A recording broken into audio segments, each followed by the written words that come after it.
Kung papatol ka sa single mom, dapat siguraduhin mong napag-isipan mong mabuti. Siguraduhin mong kaya mong panindigang maging instant daddy. Hindi ito basta-basta relasyon lang.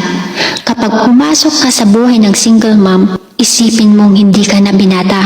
At kailangan mo nang tanggapin na instant daddy ka na. At kailangan mo kasing panindigan yung pagiging pangalawang tatay mo sa mga anak niya. Hindi lang kasi isang buhay yung pinasok mo, pati na rin buhay ng mga anak niya. Kaya kung hindi ka pa sigurado, huwag mo nang ituloy.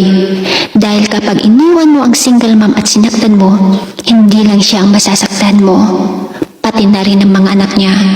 Kaya dapat pag-isipan mong mabuti bago ka manligaw ng single mom. Maraming lalaki kayang magsabi na kaya niyang tanggapin ang single mom, pati na rin ang mga anak nito.